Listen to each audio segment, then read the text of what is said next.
Desde el universo hasta tus pies. El suelo es el secreto de la vida en la Tierra. Descubramos juntos el suelo y más allá.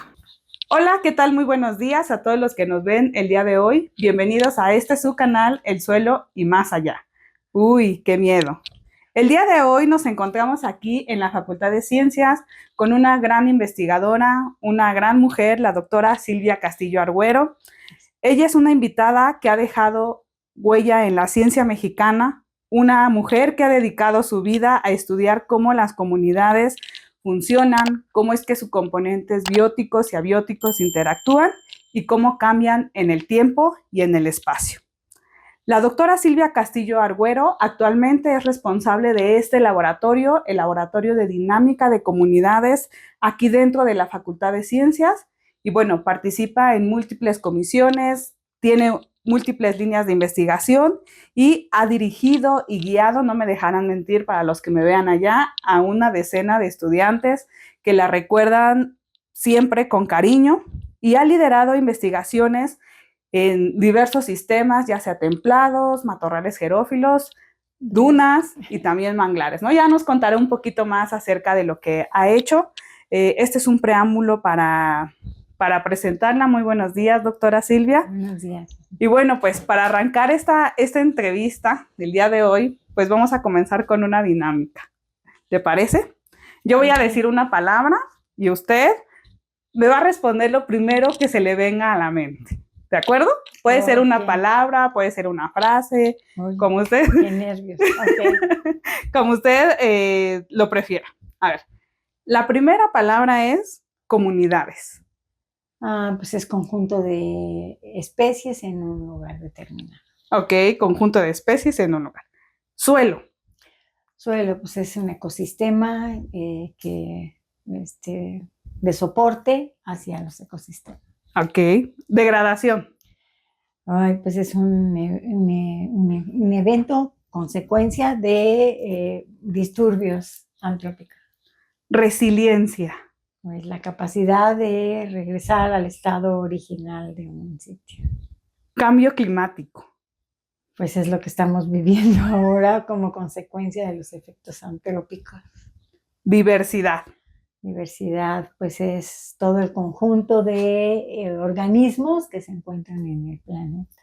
Okay. Ciencia. Pues es una actividad que te puede llevar a cuestionar muchas preguntas, a responder, y que puede ser en muchos ámbitos. Ok. Naturaleza. Pues es todo lo que nos rodea en términos de ambiente biótico y abiótico. Ok. Futuro. Futuro. Pues lo que nos espera en términos de todos estos eventos antrópicos desde el punto de vista biológico. Okay. Pero futuro puede ser muchas cosas. Y bueno, finalmente, la última palabra es vida. Vida es intenso, es cada instante en el que estamos presentes. Ok, pues muchas gracias, vamos a comenzar. Esta dinámica fue un poco para liberar los nervios. Y pues vamos a comenzar, doctora Silvia. Que la audiencia, que la gente conozca quién es Silvia. Si tuviera que decirles quién es Silvia, ¿cómo pues se definiría? ¿Cómo me definiría yo como Silvia? Pues soy una persona común y corriente. Claro que no, eso no que me dedico a hacer pues lo que me gusta, ¿no? Me gusta ser alguien que ayuda a las personas en lo que se pueda y pues eso, no sé, hago muchas actividades. Soy un poco hiperactiva. No sé si tiene usted también la misma impresión, pero el grosor de la sociedad generalmente piensa que un investigador es como esa persona que tiene el conocimiento, ¿no? Usted, en su quehacer de investigación, ¿se ve así? No. En realidad yo creo que uno aprende diario, ¿no? Uno tiene pues ciertas metas a que enfrentarse, siempre es un reto hacer investigación. Yo entiendo que quizás no cualquier persona puede hacer investigación, pero creo que también cualquier persona puede hacer investigación si se lo propone, ¿no? Este, yo creo que uno aprende de sus estudiantes. Sin los estudiantes no habría investigador, ¿no? Yo creo que esa es una cosa que a mí me ha quedado muy clara. Siempre he estado rodeada de estudiantes, pues, que me ayudan a crecer, siempre me superan, ¿no? Y eso para mí es lo que más satisfacción me da, ¿no? O sea, el que tú formes y aprendas a la vez, eso te permite generar nuevas estrategias, nuevas metas. Entonces yo creo que eso es para mí el que cualquier persona pudiera hacer ciencia siempre y cuando tengas una mentalidad abierta para crecer. ¿Y cómo fue que se decidió A ser a ser bióloga. bióloga, a estudiar ciencia? ¿Qué la atrapó? Pues yo creo que desde chica a mí me gustaba la naturaleza. Tuve muchas posibilidades, digamos, en ese aspecto, porque tuve un papá que le gustaba el campo, nos llevaba a caminar a los cerros, le gustaba que colectáramos cosas, como pues, caminar, ¿no? Y ver cosas en realidad. Y luego pues tuvimos esa oportunidad de que mis abuelos tuvieran una granja, ¿no? Y pues a mí me encantaba estar en el alfalfar y con los animales. De hecho, yo no sabía que iba a ser bióloga todavía. Yo estaba así como algo, a lo mejor sí, científico, porque desde la secundaria, creo que cuando entré a la secundaria, tuve un maestro de biología muy bueno. Yo decía, tengo que estudiar algo de eso. Luego me di cuenta que los animales definitivamente no puedo con ellos, no puedo matar a un animal. Entonces yo dije, no puedo hacer eso. Entonces me dediqué para las plantas, ¿no? Pero creo que eso es parte, ¿no? Creo que siempre decidí que sí. Una vez medicina, psicología, biología, pero era algo científico, ¿no? Algo de la ciencia. Algo de la ciencia, sí. Y después, o sea, ya después cuando entraste a la carrera, ¿dónde entraste? ¿Dónde estudiaste? ¿Dónde son tus inicios? Bueno, yo estudié al principio en la Torre de Ciencias, en la facultad estaba allá, ¿sí? Ok, sí. Y después ya nos pasamos para acá y pues yo hacer mi servicio social lo hice con Margarita Collazo, ¿no? Una investigadora también, y ella en realidad pues me inició como a la botánica, y más porque yo había tomado una clase con Quero Rico, se llamaba, bueno, uno que estudiaba anatomía, que era muy bueno, ¿no? Entonces yo me iba a dedicar como a esa parte, pero luego pues trabajando así como que me jalaron a la parte de ecología y a mí me encantaba el campo, entonces ir a la selva, ¿no? Entonces yo de hecho me quería dedicar a la selva, ¿no? A la selva. A mí sí me siguen gustando las selvas, ¿no? O sea, ya ves que una selva me apasiona, económicas y de vida, me llevaron a tener una beca para las dunas. Y pues ahí me quedé mucho tiempo, ahí hice mi licenciatura, mi maestría y mi doctorado. Y pues ahí fui empezando a trabajar también con los manglares, ¿no? Empezamos a ir y pues eso te da un ámbito de conocimiento de que tú puedes aplicar el estudio de las comunidades en cualquier comunidad, ¿no? Entonces, también, estuve en el Pedregal, ¿no? Al inicio de que se hiciera lo de la reserva, estábamos ahí. Era un poco metiche, pero creo que por ahí estaba. Qué bueno que tocas este punto de la reserva. A ver, yo por ahí me enteré que tú participaste en un movimiento dentro de la facultad, un movimiento estudiantil encausado pues en mantener, ¿no? En que no se modificaran. ¿Recuerdas esta etapa como una de las etapas que te marcó como estudiante? Pues mira, yo en realidad fue muy paralelo. Sí, en el laboratorio donde yo estaba, porque yo estaba trabajando, tenía horas de ayudante en el laboratorio de ecología. Particularmente yo estaba ya metida en las dunas, trabajando en las dunas. Y ese fue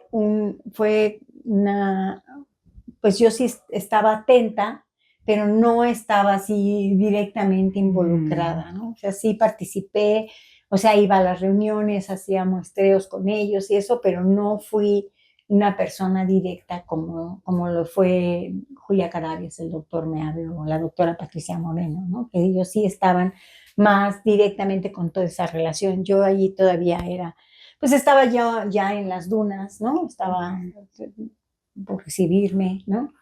De licenciatura, porque me recibí en el 81 y este movimiento empezó ahí. De hecho, tenía ya un tiempo, ¿no? En donde empezó a hacer ya hasta el 83. No fue que en el 83 se hicieron y separaron ahí, ¿no? Sino que fue un proceso que en el 83 fue cuando se declaró realmente como reserva, ¿no? Pero fue un movimiento que sí estás como estudiante, pero es paralelo. No estuve tan involucrada como otros estudiantes de laboratorio. Ok. Y bueno, en este contexto, ¿cuándo es que surge el laboratorio de dinámica? Como tal. Ay, ¿Cómo? El año no me recuerdo exactamente, pero bueno, nosotros trabajábamos en el tercer piso, trabajábamos en un área de 9x9, ¿no? Trabajábamos cerca de 6 profesores, entonces siempre estábamos hacinados de un sitio a otro, y entonces se vino la cuestión de la remodelación de los laboratorios, y bueno, pues a mí me tocó, yo ya trabajaba independiente, ya era un profesor titular, y y pues vino la posibilidad de tener al menos un cubículo, ¿no? Entonces, pues para mí esto es un área inmensa a la que estaba acostumbrada. Tenía un escritorio y una silla, ¿no? Allá, entonces, y así pues realmente crecimos, aprendimos y luego con la remodelación, pues teníamos que ponerle un nombre, ¿no? A nuestro laboratorio, y pues a mí me gustan los procesos, ¿no? Entonces yo trabajaba con fenología, banco de semillas, ya tenía estudiantes trabajando con eso, ¿no? Y entonces, pues yo decidí ponerle el nombre de dinámica de comunidades. ¿Y cómo es que surge?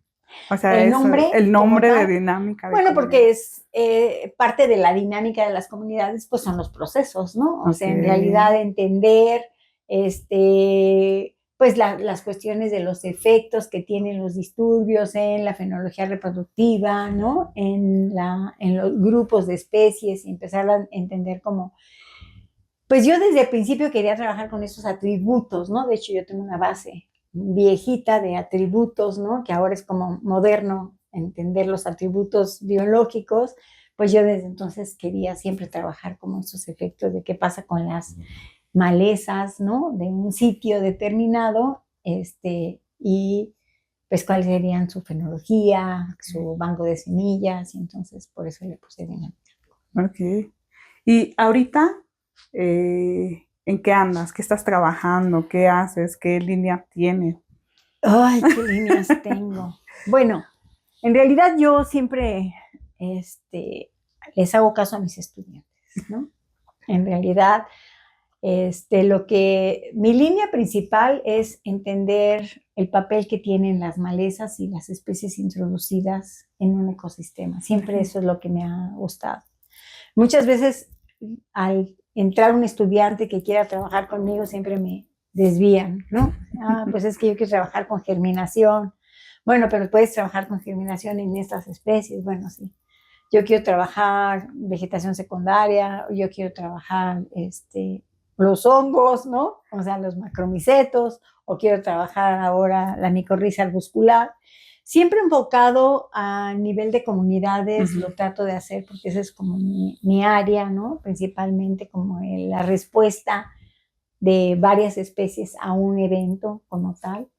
Pero sí me gusta hacerles caso a mis estudiantes. Sí. Siento que aprendo y pues luego me llevan a cosas que digo, ay, si tú me lo explicas, está bien. Entonces, hacemos Además, esas cosas. aprendes, ¿no? Y pues sí aprendo, ¿no? De cierta manera, no es que un investigador que esté formando gente tenga que saber todo, pero si puedes guiarlos en cuáles serían como los fundamentos importantes de generar una investigación y puedas revisarlo, creo que eso a mí me funciona. Ok. Y mira, fíjate que ahorita se me acaba de venir a la mente. Este canal se llama El Suelo y Más Allá, ¿no? ¿Alguna vez en tus experimentos o en tus salidas a campo, viste el suelo? ¿Estudian el suelo aquí? ¿Qué hacen con el suelo? A ver, cuéntanos. Pues mira, mi primer estudiante de doctorado trabajó con micorriza arbuscular y iba a trabajar aquí en el Pedregal, pero luego se fue a Nisanda, ¿no? Que era como un proyecto de CONACYT, se fue. Y ahí fue particularmente pues cuando empezamos a ver características del suelo, ¿no? O sea que era como, me atreví a entrarle a ese proyecto, ¿no? Y empezar a ver. Después, cuando empezó lo de los macroproyectos, yo entré como en la parte de, entre comillas, de restauración, ¿no? Y ahí empezamos a trabajar cuestiones más de, pues, qué características tenía el suelo con respecto al desarrollo de las micorrizas, o sea, más que caracterización. Tuvimos estudiantes que quisieron estudiar los microorganismos y los macroorganismos, o sea, los insectos, y, bueno, los artrópodos, perdón, microartrópodos, en el suelo de la cuenca del río Magdalena. Ahí trabajamos más o menos 10 años, ¿no? Que estuvimos dirigiendo varios estudios y siempre hemos usado el suelo como, ¿qué pasa? ¿Por qué tenemos esas características? Pero básicamente como estudio ecosistémico, pues no, hasta ahora con esta parte de los efectos de la micorriza, con estas características de por qué el nitrógeno, el fósforo. Sin embargo, como la parte de la fenología, ¿no? Tuve un estudiante que estuvimos viendo una especie introducida con en la cuenca del río Magdalena y estábamos viendo si le adicionábamos fósforo o nitrógeno, qué pasaba en términos de las respuestas, si crecía más rápido o no, si tenía una característica específica para suelos como antrópicos, ¿no? O suelos degradados de cierta manera en la cuenca del río Magdalena, que era una especie que estaba creciendo, ¿no? Bueno, que sigue creciendo terriblemente, y entonces, pues eso nos llevó a siempre tener como esa relación, ¿no?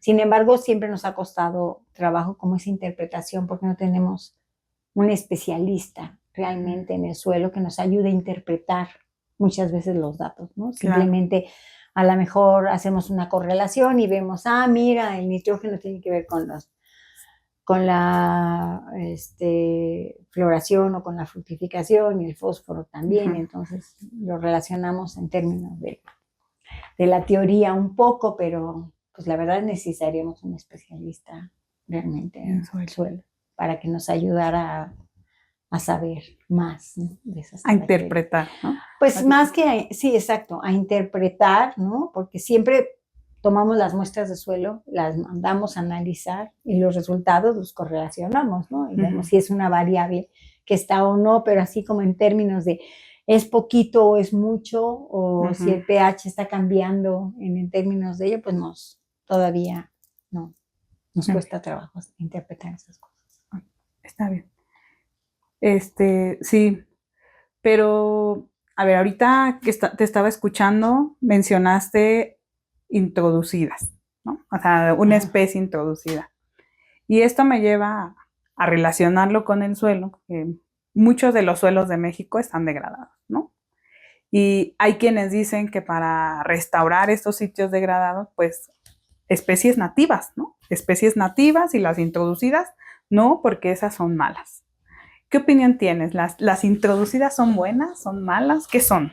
Pues mira, puede ser un mito o no.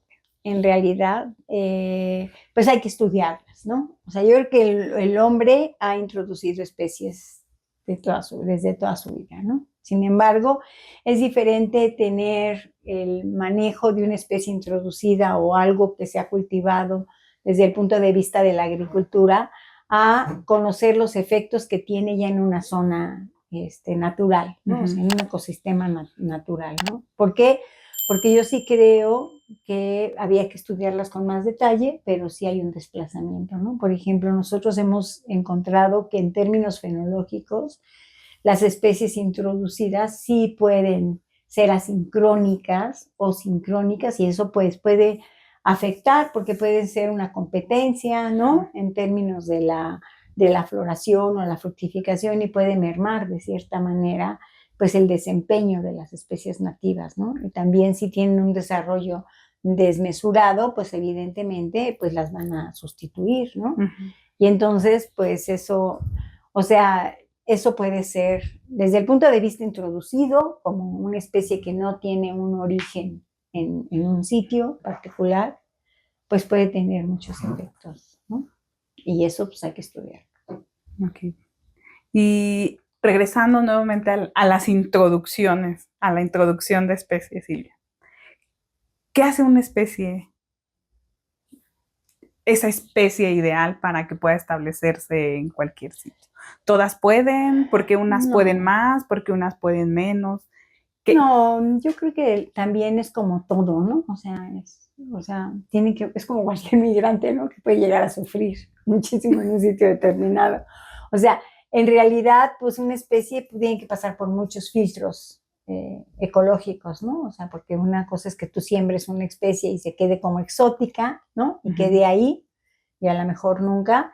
Y la otra es que al no tener un depredador o alguien que la controle, pues sí puede ser, se puede convertir en una invasión, ¿no? Ujú, Realmente, ujú. ¿no? Puede ser una especie invasiva que entonces sí tenga un efecto en el ecosistema. De hecho, hay muchos ejemplos, ¿no? De especies que no al no tener un depredador, pues crecen masivamente, ¿no? Ya vemos, digamos, los nopales en Australia o los eucaliptos aquí, ¿no? O sea, que son especies introducidas y al no tener, pues tienen un efecto hacia las especies nativas, ¿no? ¿Y cuál es tu especie introducida más carismática? ¿Qué más te gusta? Uy, Bueno, el bueno, mío es la jacaranda, ¿eh? Yo déjame decir que son muy bonitas las pues es jacarandas. que tenemos especies introducidas que son muy bellas, ¿no? De hecho, hay muchas especies introducidas, ¿no? Pero sí, por ejemplo, la misma Leonotis, ¿no? De aquí en el Pedregal es muy Es bella, bonita. ¿no? Hay muchos pinos, ¿no? Muchas, que son especies introducidas. Este, Muchas Muchas ornamentales, ¿no? ornamentales, Son, los calanchos, ¿no? O sea, los calanchos son bellos, la verdad. O sea, y la gente por eso los vende, ¿no? Digo, los mismos nativos los venden, ¿no? O sea, en realidad sí, sí, es, sí, sí, es cierto. ¿por qué? Porque tienen siempre flores, porque Ujú. duran mucho, ¿no? En realidad, pero pues es que hay muchas, tienen flores muy bonitas, entonces también eso las hace muy llamativas, ¿no? Pero sí tienen, o sea, si ya se introducen a una zona natural, pues ahí sí hay que controlarlas, ¿no? Sí. Sí, como el caso de la reserva, ¿no? Donde Pues ya ahorita ya hay, tenemos a Leonotis como una invasora terrible, ¿no? sí, sí, sí, eso es cierto. Y bueno, yo escuché en algún momento que un investigador del Instituto de Biología dijo que particularmente Leonotis ya era una especie muy invasora en todo el neotrópico, ¿no? Sí, Porque, así, porque algo tiene en ese ambiente que no tiene, por ejemplo, más hacia el norte o más hacia el sur, ¿no? exacto. Y tiene que ver con sus factores. Y bueno, entonces, bajo este contexto, Silvia, ¿cuál dirías que es el mayor mito o la mayor pinochada de las invasiones o de las especies invasoras en la ciencia? Si tú tuvieras ahorita que aclarar o que al menos lanzar esa pregunta, que nos cuestionemos si realmente es real o no, ¿qué dirías? No, pues que es real, o sea, sí es real, por ejemplo, en términos, por ejemplo, la Hedera helix, ¿no? O sea, que es una planta que se ha utilizado mucho para Ah, cercas, ornamental o algo, ya tiene un efecto y va a restar la sucesión, o sea, va a eliminar de cierta manera la regeneración natural del bosque de encino, ¿no? Pero es muy difícil convencer a la comunidad que no la pongan, porque ellas la están utilizando como para evitar la erosión de todo evento Sí. antrópico que han realizado, ¿no? Entonces, en realidad yo creo que sí, no es tanto un mito, ¿no? O sea, en realidad es una realidad que está sucediendo, ¿no? Y que es muy difícil conocer en qué momento tú puedes controlar a una especie para que no se disperse demasiado, ¿no? Porque tienes que conocer todos sus atributos biológicos para decir cómo se debe de manejar la especie en realidad, ¿no? Entonces, así como mitos, yo creo que no hay, ¿no? Realmente yo creo que es una realidad el desconocimiento que Que tenemos se sobre tiene. las especies introducidas y los efectos que pueden tener.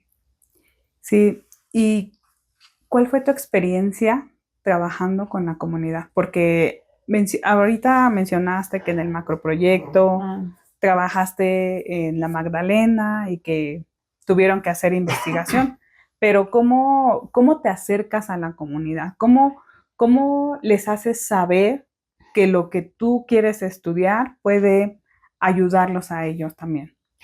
pues particularmente en la comunidad de la Magdalena Athletic es una comunidad difícil, ¿no? Es una comunidad bastante politizada, en realidad.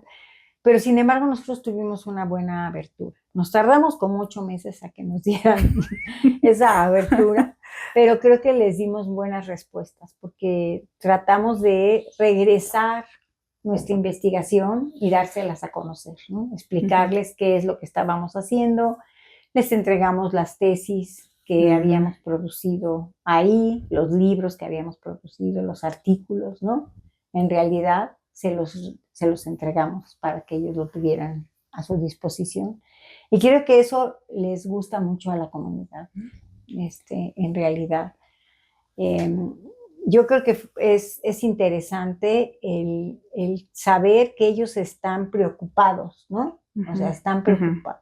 No todos, evidentemente, ¿no? Están preocupados por el mantener el área verde, ¿no? Por mantener el bosque en este caso. Y muchos no, o sea, muchos están como esto de los pagos por servicios, entonces no te escuchan, ¿no? No ujú. escuchan cómo se debe de reforestar, no escuchan en qué sitios habría que poner más atención, o este tipo de cosas de cómo quitar hedera, ¿no? Ujú. En realidad, o sea, cómo manejar a esa especie para que no sea tan invasiva, ¿no? Y que realmente haya una regeneración del bosque. Yo creo que en poco tiempo, no quiero decir 10 años, quién sabe. Posiblemente el bosque de encino va a tener efectos negativos muy fuertes porque pues ceder ahí ya es un problema, ¿no? Entonces, y eso pasa igual que Sambucus, ¿no? O sea, Sambucus es otra especie, es una especie arbórea, Ujú. es una especie introducida que se establece en los claros y pues está teniendo ya efectos sobre muchas especies de vegetación secundaria, ¿no? Entonces, pues habría que entrarle más al manejo, ¿no? En realidad, de las especies. ¿Qué tanto impacto, no? Y esto me lleva a que, pues muchas veces las acciones humanas son más aceleradas, ¿no? Que la generación de la información y la generación de evidencia. Y pues hasta cuándo, ¿no? ¿Hasta cuándo va a ser suficiente generar, hasta que llegue un punto de que realmente se tenga que implementar o que hacer algo, ¿no? Porque... Pues lo que pasa es que sí va a tener, tiene efectos en el suelo, ¿no? Hablando del Ujú. suelo, ¿no? O sea, las Sí. especies Ujú. introducidas modifican el pH, modifican en las cantidades de nitrógeno porque aumentan de cierta manera, ¿no? Y Ujú. no necesariamente paran la erosión, ¿no? Ujú. En realidad. Entonces, yo creo que ese tipo de resultados que hemos encontrado, ¿no? Yo creo que había que difundirlos de alguna manera, ¿no? Claro. Bien, correctamente, para que pues pusieran atención un poco, porque esto pues tiene efecto en el agua, ¿no? En el río, ¿no? Una Entonces calidad. el reforestar mal, pues implica que va a tener efectos Ujú. también en la cantidad de agua que hay Sí. en ese río, ¿no? Sí, sí, sí. Sí, en eso sí, tienes mucha razón. Y tú como grupo de trabajo de dinámica de comunidades, ¿alguna vez ¿Se te han acercado personas del gobierno o tú te has intentado acercar a personas del gobierno como para establecer, no sé, estas estrategias? No, mejor no te gusta, mejor mantenerte como Mm, en apartado. realidad no soy buena política. Una.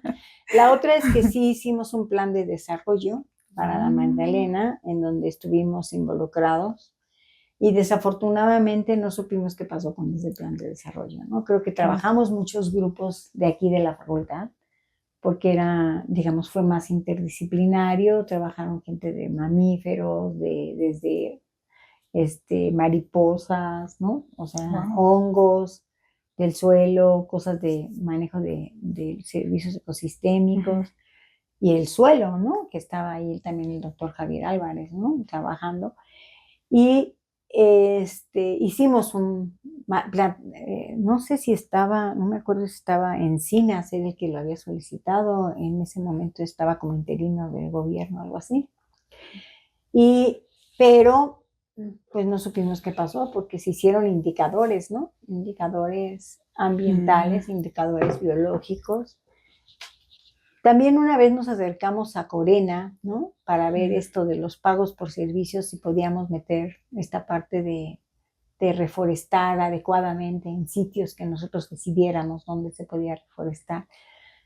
Pero no hemos tenido una buena respuesta ok. desde mi punto de vista. Entonces, yo a veces pienso y digo, ay, pues con que me dejen hacer investigación. O sea, pues No, es malo desde mi claro. punto de vista, ¿no? Porque sí tendríamos que tener mucho más injerencia, de cierta manera para poder, esta preocupación que tienes, pues poderla Ujú, ujú, realmente llevar a cabo, ¿no? claro. Pero creo que a veces los investigadores somos un poco eh, flojos para esas cosas, podríamos llamarle, no sé, pero pues creo. Indecisos, diría. Indecisos. Bueno, sí puede ser, indecisos. Sí, O el porque, tiempo no nos o permite, el ¿no? O tiempo sea, el también, ¿no? tiempo que es Ujú. demasiado. Por ejemplo, ahorita estoy participando en una comisión de la reserva del Parque Ecológico de Ah, sí. Xochimilco. Ujú, Y ahí, pues ahí a veces puedes opinar, a veces no les gustan tus opiniones, ¿no? ujú. Pero pues ahí estoy, ¿no? Ahí estoy oyendo qué hacen, cuestiones del manejo Claro, claro. de esa zona que es una reserva, ¿no? Entonces, pues ahí está, bueno, más bien es un área natural ya, Mm, protegida. Y pues cada mes es una reunión, a veces no puedo ir, pero en la mayoría trato de ir, ¿no? ujú, Y pues por lo menos opinar en lo que yo claro. pueda hacer, ¿no? Sí, sí, pues sí, de hecho, el Parque Ecológico de Xochimilco es uno de los pulmones, ¿no? Verdes dentro de esta mega ciudad, ¿no? La Ciudad de México. Y pues tiene otras áreas naturales protegidas que están también inmersas, pero pues sí es Ujú. importante, al menos que la academia o que las personas que se dedican a hacer investigación de ciencia básica y de frontera, pues tengan esa oportunidad también de ser escuchadas, de emitir su opinión y de hacer sugerencias, ¿no? Hacer sugerencias a la comunidad para que pues tengan una relación un poco más amigable con el medio ambiente. Y bueno, regresando a estas preguntas que quiero hacerte, Silvia, tú que llevas ya muchos años, ¿cuántos años trabajando aquí en la UNAM? 48. Hagan sus cuentas, por favor. Ella nació en... no es cierto. Este, 48 años ya inmersa en la ecología, a lo mejor no siempre en la dinámica de comunidades, pero para ti en el ámbito ecológico, de todos los términos o de todos los conceptos que has escuchado, ¿cuál se te hace más poderoso? Como el que dices, ese concepto o ese término me impacta. O más bien qué tema, ¿no? ¿Qué área de las comunidades sería Un más? concepto, Porque un puede ser... concepto, ay, pues yo creo que todos los conceptos son poderosos desde mi punto de vista, ¿no? O sea, creo que todos tienen sus paradigmas, ¿no? En realidad. Pero creo que un tema que me fascina y me gustaría mucho es las historias de vida, ¿no? Siento Historia. que ahí dentro de las comunidades el conocer los atributos y eso como que nos llevan a entender mucho de lo que hace un individuo, una especie, una comunidad en general, ¿no? Entonces yo creo que esa parte a mí me apasiona bastante, aunque poco trabajo realmente hago relacionado con ello, ¿no? Hemos metido como muchas cosas muy poquitas, ¿no? En realidad para ello, para estudiar ese tipo de interacciones que me parecen mucho más complejas, ¿no? Ok, las historias de vida. Sí, pues sí, es muy complejo, pero te ayudan a entender, ¿no? Como dices, ¿por qué está? O sea, porque Qué tan produce, tolerante es, ¿no? ¿no? ¿Por qué produce en este mes y no en este otro? ¿No? Uh-huh. No sé si ustedes también se han preguntado, pero ¿por qué las especies florecen en determinada O temporada y el no en individuo, otra, ¿no? ¿no? Porque son sincrónicos, asincrónicos, ¿no? En Exactamente. realidad, como el por qué está ahí, ¿no? Sí. Porque luego están ahí en pedacitos de roca o en el piso, en el Ándale, mosaico, ¿no? Eso es parte pues, de su historia, ¿no? De cierta forma, ¿no? claro. Y hablando de dónde están las especies, ¿a ti nunca te hubiera gustado ir al universo, ahí, al espacio? No, ¿Nunca pensaste en eso? no, Esos sueños que a veces tiene la gente, ¿nunca pasaron por tu mente? no, con trabajo me subo a un avión, así que no creo que haya sido algo que vaya más allá. No soportaría, No, te da el patatos. Ok, no, está. es que no soy masoquista. Bueno, ya vamos a ir cerrando y yo quisiera, Silvia, a ver, tú como mujer científica, investigadora, líder de un grupo de investigación que es el Laboratorio de Comunidades, ¿cuál fue tu mayor, digamos que tu mayor, la brecha más o la limitante más grande que te tuviste que enfrentar en la academia por ser mujer? Uy, pues muchas, ¿no? O sea, en realidad muchas, porque pues todavía, bueno, ya en este año, en este siglo, creo que ya se han roto muchas barreras, pero sí siempre es bueno, yo sí me enfrenté a varios, no voy a decir nombres, pero era así como, ay, ¿no? Casi te decían tontita, ¿no? O casi te decían tú no puedes, o si tú tuviste, pues ser de cierta manera madre soltera, ¿no? En realidad, enfrentarte a todo, digo, yo tuve una red de ayuda muy grande, ¿no? En mi casa, mi mamá, mis hermanas, ¿no? En realidad, pero yo sí siento que pues es una limitante, ¿no? Porque de cierta manera limitas mucho tus posibilidades de hacer cosas, ¿no? ¿Ya? Tus tiempos, ¿no? O sea, no es lo mismo alguien que se dedica solo a la ciencia y que no le importa tener pareja o no pareja, hijos o no hijos, perros o no perros, ¿no? O sea, que Ujú. realmente se dedican a producir, pues claro que evidentemente no tienen esa limitante, ¿no? Que es la vida, ¿no? O sea, el que...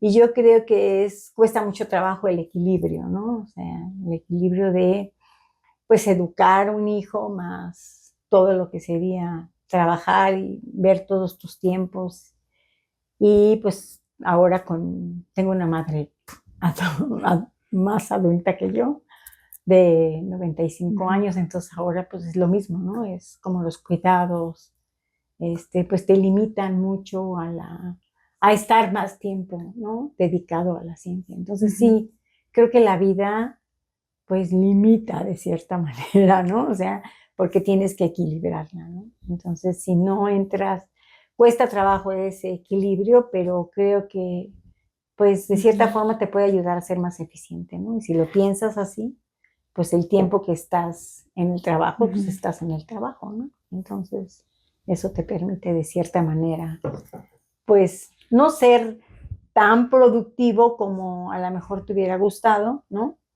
O, pero sí, Claro. lo puedes, pues ahí vas, ¿no? Tratando, haciendo tus pininos por ahí, Los compensas. los compras. Y bueno, en este contexto, Silvia, ¿Qué le dirías a las niñas, a los niños que apenas están eh, queriendo pensar a qué se van a dedicar?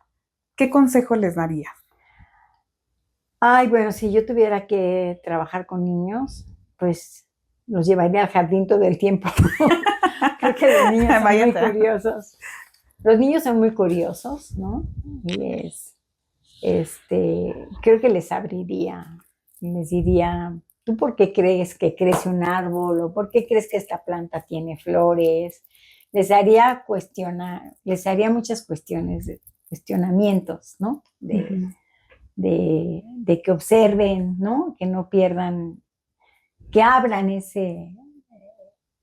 eh, eso que creo que se está perdiendo, ¿no? O sea, los niños ahora tienen una laptop y creen que todo eso lo resuelven o un celular y no miran a su alrededor, ¿no? Yo creo que les enseñaría más a mirar, ¿no? Que pasa lo mismo con los jóvenes, ¿no? Los jóvenes ahora ya no se asombran, ¿no? Me gustaría que se Mm. asombraran. O sea, a mí me encantan los alumnos que se asombran y dicen, ¡ah, qué bonito! ¡Ah, qué esto! ¿No? Esta es una Que aventura. eso, esto es una aventura. Sí. A Eh, mí esos estudiantes me enamoran de cierta manera y sabes que entonces no estás haciéndolo mal, ¿no? ok. Pero sí, yo a un niño sí le haría muchas preguntas, ¿no? Como para abrir su curiosidad. Y ahorita en tu grupo de trabajo, Silvia, ¿están reclutando estudiantes? ¿Ya no? ¿Qué Ah, sigue? O sea, yo sé que tú ya pues tienes una línea de investigación consolidada, ¿no? Pero ¿hacia dónde vas, no? Ahorita, ¿qué piensas hacia dónde dirigirte en tu bueno, yo, investigación? o sea, quiero seguir trabajando con las malezas y Vale, las sí. introducidas aquí en el Pedregal. Siento que es un área que, a pesar de que hay muchos estudios, es un laboratorio en donde puedes hacer muchísimas cosas todavía, ¿no? Entonces, pues cada vez descubres que tienes nuevas preguntas, que encuentras otras cosas, y a mí me gusta siempre tratar de involucrar a mi grupo de trabajo en un proyecto grande en donde podamos contestar muchas preguntas y que podamos acopar de cierta manera la investigación de cada estudiante en esa gran pregunta, ¿no? Y Ujú. entonces, pues a veces lo logras, ¿no? Yo espero esta vez lograrlo. Mm, ahorita tenemos en el grupo de trabajo, somos como 18 personas, más o menos, entre estudiantes, profesores Sí. Servicio social. servicios sociales y estudiantes, somos más o menos eso. Pues yo los veo que vamos a hacer algo bonito con el proyecto del Pedregal, ¿no? Entonces, pues por ahí andamos, ¿no? Ok, ¿no? Y pues sí, siempre, si hay estudiantes, lo que pasa es que uno no tiene la capacidad de tener más de 5 estudiantes por persona, Por ¿no? persona. Entonces es muy complejo, ¿no? Porque sí, no se trata de tener miles de estudiantes y no atenderlos, ¿no? Entonces Ujú. también creo que también esa parte uno la tiene que delimitar. Y ahorita somos muchos, porque el espacio parece que ya tenemos un cubículo, pero estamos hacinados, ¿no? A fin de cuentas, porque es un grupo grande. Claro, claro, sí. Ya, luego ya no cabe, ¿no? La gente, uno sobre otro. ¿Sí? Y bueno, pues finalmente unas palabras de despedida, doctora. Ay, pues muchas A la gracias, ¿no? audiencia, tomen en cuenta que allá lo están viendo Ah, personas, pues mucha gente. ¿Qué mensaje les Pues da? yo creo que ¿qué mensaje puedo dar? Pues yo creo que toda la comunidad, la gente debemos de cuidar el medio ambiente, ¿no? Porque sí creo que las pocas cositas que hagamos individual, ¿no? Pueden ayudar a, a mejorar las condiciones ambientales, ¿no? O Claro. sea, pensamos todo el mundo, tenemos en nuestra boca el cambio climático, pero no hacemos nada. Manejemos la basura, no compremos tantas cosas, no seamos tan compradores y Consumistas. consumistas, tratemos de cuidar el agua, ¿no? Tratemos de sembrar un árbol. Así como dicen los Adopta políticos, una, adopta un árbol, adopta una. tratemos Sí. de cuidar el ambiente. Creo que eso es algo importante. Pues, Gracias. muchísimas gracias, doctora Castillo. Muchas gracias por su historia, por su experiencia y por su pasión. Esta fue una plática pues, muy especial porque es la primera con la que abrimos este set de pláticas dentro del canal. Yo soy estudiante de la doctora Silvia, fue estudiante ya por muchos años, ¿no? Y la conozco de primera mano, sé la calidad de persona que es, ¿no? Una mujer valiente, una mujer que ha dejado huella en la vida de mucha gente y pues yo así la voy a recordar siempre, esté aquí o no esté aquí, Bueno, siempre la voy a viendo. recordar. Y bueno, la pregunta final, ¿a quién le gustaría que entrevistáramos la siguiente vez? ¿Quién se le viene a la mente? ¿Quién se me viene a la mente? Pues a mucha gente, ¿no? Podrías, de aquí mismo de la facultad. Puede ser de aquí, puede ser de otro lugar, ¿no? Ya. Bueno, hay muchas gentes que creo que son muy interesantes, ¿no? De aquí de la facultad, pues está Irene Pisanti, ¿no? Puede ser, ella es me parece alguien muy interesante también en toda su trayectoria. La doctora Judith Márquez, ¿no? La doctora Margarita Collazo, de aquí de la facultad. La misma Julia Carabias, el doctor Jorge Meave, que bueno, ya es el doctor emérito. Jorge Meave, que es muy simpático cuando lo entrevistan. Pero de fuera de la facultad, pues hay gente que yo conozco que es, bueno, podrían ser, no sé, el doctor Francisco Espinosa, ¿no? El doctor Alejandro Zavala, que he trabajado con ellos y creo que es una visión holística que pueden ser interesantes. Ok, pues lo vamos a tomar en cuenta. Muchísimas gracias por vernos, por oírnos, por leernos. Si te gustó esta charla, te pedimos que por favor puedas darle like, compartir y también seguirnos en las redes sociales. Suscríbete a nuestro canal El Suelo y Más Allá y nos vemos en la siguiente plática. Gracias.